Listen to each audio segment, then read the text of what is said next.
Hello दोस्तों, आप सभी का स्वागत है हमारे यूट्यूब चैनल इंग्लिश गुरुजी पर। और आज हम लोग पढ़ने वाले हैं बेसिक्स ऑफ स्पोकन इंग्लिश में नंबर यानी वचन। वैसे तो नंबर का अर्थ होता है संख्या, जैसे हमारा फ़ोन जो होता है उसे फ़ोन नंबर बोलते हैं, लेकिन ग्रामर में जो नंबर का अर्थ होता है वो होता है वचन। ठीक है, इससे हम समझेंगे कि वचन का क्या महत्व है हमारे लैंग्वेज सीखने में, इंग्लिश स्पोकन सीखने में। आइए समझते हैं। तो यहाँ पे देखेंगे नॉन जो है, नॉन के दो नंबर होते हैं। नॉन के जो नंबर होते हैं वो दो होते हैं। कौन से नंबर होते हैं? एक होता है singular number and plural. Singular बोलने का मतलब ये होगा कि एक वचन, एंड प्लूरल मीन्स है बहुवचन। ठीक है, वो चीज़ें जो सिंगल है, एक है, उसे बोलते हैं सिंगुलर नंबर। और एक से अगर कोई चीज़ ज़्यादा होती है, या कोई वस्तु, कोई सामान, कोई इंसान, तो उसे क्या बोलेंगे? बहुवचन बोला जाता है, यानी प्लूरल नंबर। ठीक है, चलिए और इसको अच्छे से समझते हैं यहाँ पे।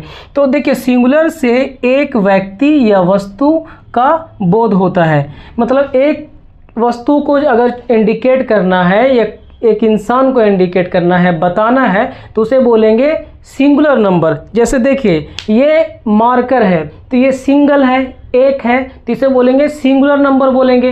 ठीक है, इसी तरह से टर्म्स होते हैं। जो इंग्लिश अगर आप सीखेंगे तो इसी तरह से हमें क्या करना है, सीखना है। इसका टर्म्स आएगा सिंगुलर, प्लूरल। अगर यही आप नहीं जानेंगे तो आगे आपके लिए थोड़ा सा मुश्किल लगेगा, लगता है कि बहुत हार्ड है, लेकिन बेसिक चीज़ों को समझ जाएंगे। हर चीज़ का एक अपना एक लैंग्वेज होता है, एक टर्म्स होता है। मेडिकल में जाएंगे उसका अलग टर्म्स है, अगर लॉ की स्टडी कर रहे हैं तो उसका अलग एक टर्म्स मिलेंगे। ठीक है, उसी तरह से इंग्लिश है, तो ये टर्म्स हैं जिसको आपको सीखना है। ये हेल्प करेगा आगे आपके स्पोकन इंग्लिश में, जब आगे आप बढ़ेंगे तो। देखिए, ठीक है, अब आते हैं सिंगुलर समझ चुके हैं, अब बात करते हैं प्लूरल।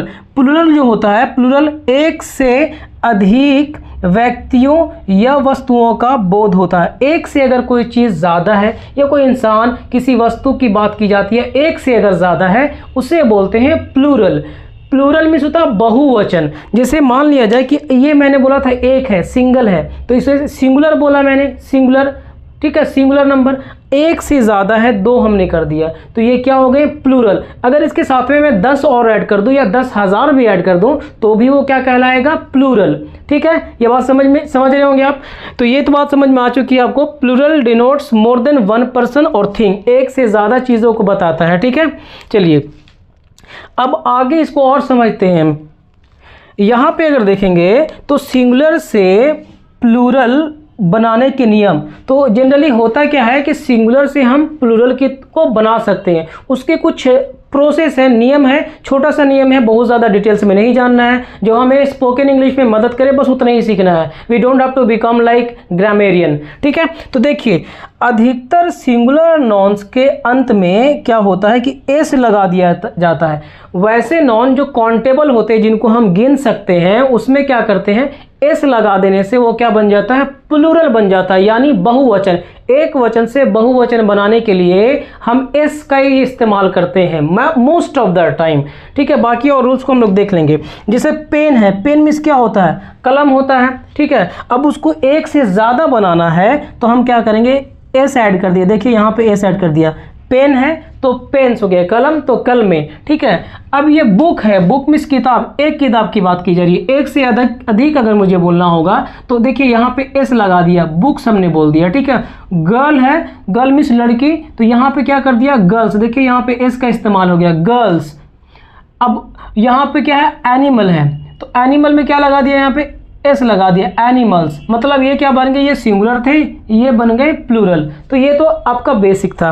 चलिए अब और आगे समझते हैं।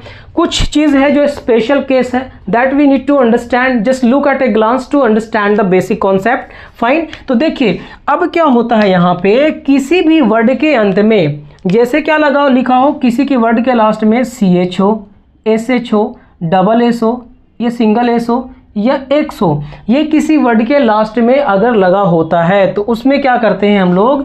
ES जोड़ते हैं।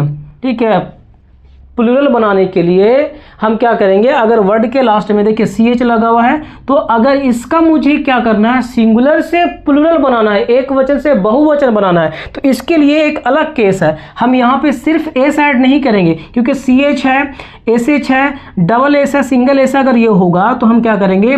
प्लूरल बनाने के लिए ईएस का इस्तेमाल करते हैं। देखिए यहाँ पे CH है तो क्या कर दिया, यहाँ पे बेंच है तो बेंचेस कर दिया, ईएस इस्तेमाल कर दिया।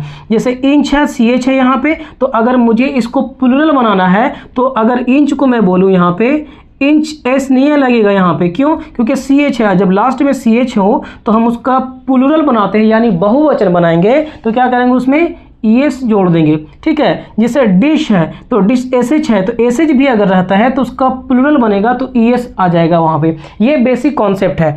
अब यहाँ पे क्लास है तो क्लास में क्या है, आप क्या करेंगे, यहाँ पे ES जोड़ेंगे, सिंगल S नहीं कर सकते। जैसे क्लास है तो आप बोलेंगे CLASS और फिर S कर देंगे तो 3 S हो जाएगा, तो ये गलत हो गया यहाँ पे। ठीक है, मतलब यहाँ पे ES जोड़ना पड़ेगा। CH है तो देखिए यहाँ पे आपने लिखा यहाँ पे इंच है तो इंच नहीं बोलेंगे यहाँ पे, ये गलत हो गया, इसमें ES जोड़ना पड़ेगा। ठीक है, तो क्लास में क्या जोड़ेंगे, ES जोड़ेंगे। बॉक्स है तो यहाँ पे X है तो उसके बॉक्सेस करेंगे, ES लगा देंगे। ये एक छोटा सा एक कॉन्सेप्ट है जो आपको ध्यान में रखना है। अब आगे समझते हैं एक और।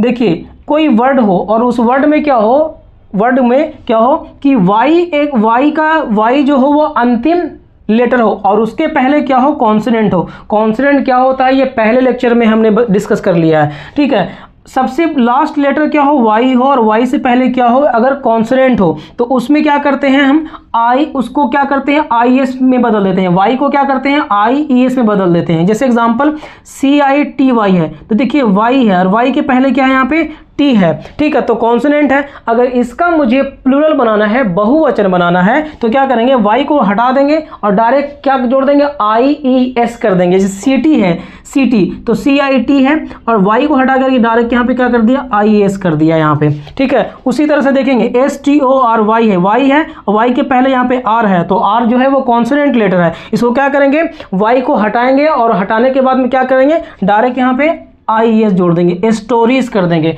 आई होप कि इतनी बात आपको समझ में आए। जैसे बेबी है, BABY तो यहाँ पे Y है। अब मुझे इसका क्या करना है, प्लूरल बनाना है तो Y है तो Y के पहले कॉन्सोनेंट है। अगर कॉन्सोनेंट है तो Y को क्या करेंगे, हटा करके IES कर देंगे। जैसे BAB, अब Y है तो Y को हटा दिए और उसको ES कर देंगे, बेबीज करेंगे। बात समझ में आ रही है यहाँ पे।